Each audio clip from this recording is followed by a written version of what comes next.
A little backstory. I used to go fishing and camping with my dad. He died 3 years ago. I enjoyed that time so much with him. Now every year I try to get out there and find a nice spot so I can fish and camp. It brings back a lot of good memories of me and my father. So I found this river. It was around upstate New York. Good spot for fishing and camping. I don't really want to say where the area is because it's a good spot.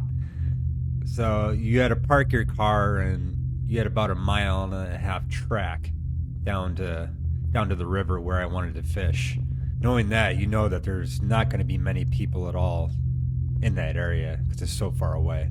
Treacherous track to get down there. It has very steep cliffs. If you fall off, you're done. You're a goner. So I tracked down there. I found my campsite that I wanted to camp at. I fished for probably 3-4 hours. I didn't get much of any bites or anything. So since I didn't catch any fish that night, I brought some chili, just in case, because fishing, you're never sure if you're gonna catch anything. I cooked my chili by the fire. As I was eating, I noticed the woods became a little bit more quiet. I just had an eerie feeling. I just had a feeling that somebody was watching me from the woods somewhere. I go camping every year, so I don't really get that feeling too often. Anyways, I just shrugged it off, finished my chili, and I got into bed, and my goal was to wake up in the morning to try to catch a fish for breakfast. So that night, I slept really good. Got up, got my fishing rod, my tackles, went back down to the river, and started fishing for my breakfast. And when I was down there fishing, I still had that eerie feeling that somebody was just watching me from the woods. I caught my first fish. I had breakfast to eat. So I got my fish and I brought it back up to camp. It was delicious. I started packing up my tent, all my belongings, getting ready to get out of there. I had to go to the bathroom though, so I went about maybe 10 feet from my camp, grabbed a tree and just huddled down to go number 2. As I was doing that, I noticed all of the birds and animals and everything just became very quiet again. And I got that eerie feeling that somebody was watching me again. I know it's disgusting, but I could hear my poop hit the ground, each one, like very clearly. Then all of a sudden I heard something moving, probably 50 feet, 40 feet away from me. I heard branches cracking and it was like somebody was shuffling through a bush in the woods. I pulled my pants up real quick. I didn't even have time to wipe it. I was so startled. Then all of a sudden I heard a guy yell my name. That sounded just like my dad's voice. Why would my dad's voice be yelling at me in the woods? Am I hearing something? The voice is telling me to get out. I hightailed it out of there and I grabbed all my stuff and just ran right to my truck, 1.5 miles. It wasn't until I got to my truck when it just hit me. Was that my dad? Was he telling me to get out of the woods? Was he trying to protect me from something? I know that was my dad's voice. He was very stern in his speaking. And when he told you in that tone of voice to do something, you did it. I still to this day believe my dad was there with me and he told me to get out of that woods because whatever was in there was coming for me.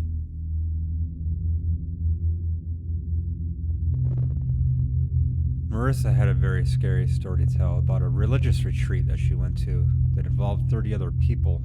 They all had a paranormal experience there. So the bus took all these kids. They were all very good friends. They knew each other very well. They got on a bus and drove about an hour and a half out of town, out in the middle of nowhere, in this dense forest of woods with 3 churches in that area. And it had cabins for the girls to sleep in. Now, mind you, this was a religious retreat, so the counselors were nuns. And when the girls went to bed, they were very strict on not leaving their rooms. So when it was time for bed, Marissa didn't want to stay in her room. She wanted to go visit her other friend across the hall. And in the rooms, there was 3 girls in each room. One of the girls in Marissa's room did not want to go because she didn't want to break the rules and she was tired, so she wanted to go to bed. So Marissa said okay, and her and her other friend went across the hall to her other friend's room. So the 5 girls are in the other room and they're talking. And Marissa mentioned about her other roommate that she didn't want to come out. She wanted to stay in the room and go to sleep because she was tired. And the other girl said, I saw her walk in with you. She was right behind you.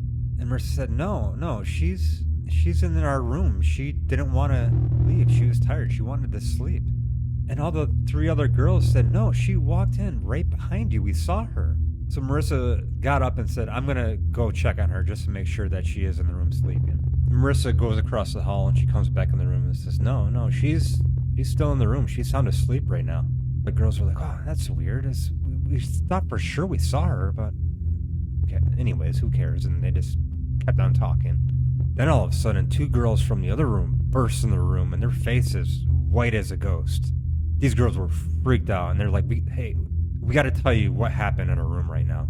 So they tell the girls that they're in the room and they're laying down in the dark, and the other girl tells the other girl, lay down, come on, we have to get ready to go to bed. We have an early day tomorrow. And the other girl says, what do you mean I am laying down? What are you talking about? And the other girl says, no, I can see you sitting up at the end of the bed staring at me. And the other girl is like, no, I am literally laying down right now. So as she sits up, the figure that was staring at her just vanishes. She has been talking to this figure the whole time, thinking it was the other girl that was laying down. So now all the other girls are all freaked out and they're trying to calm down, but they're just getting more and more freaked out. And as they're all just standing around trying to figure out what's going on, a dark figure just darts past the hallway. None of the girls were going back to their own rooms. They all stayed together and they huddled together and they slept together. And in the morning, the nuns were like, why are you guys all in the one room? And the girls told the nuns what happened and what they saw. And the nuns were like, oh, you're just seeing things. It's overreaction. So later that morning, they all had to go to mass. And this priest walked up to the girls and he said, I have a feeling that something happened to you guys last night. So one of the girls explained to the priest everything that happened that night. And the priest listened to her and said, we have had multiple stories about this. This place is marked with death and tragedy, he said. But he was not going to go into what that death and tragedy was about. So after the girls got back, they, of course, tried to find some more research about what had happened at this place. And they couldn't find anything online, nothing. So years later, 2 of the girls are still really good friends. And of course, they remembered this scary event that they both had. So they went to go look up the place online. Like, this retreat location just vanished. There's nothing on Google Maps or Google Earth Viewer. It's just gone.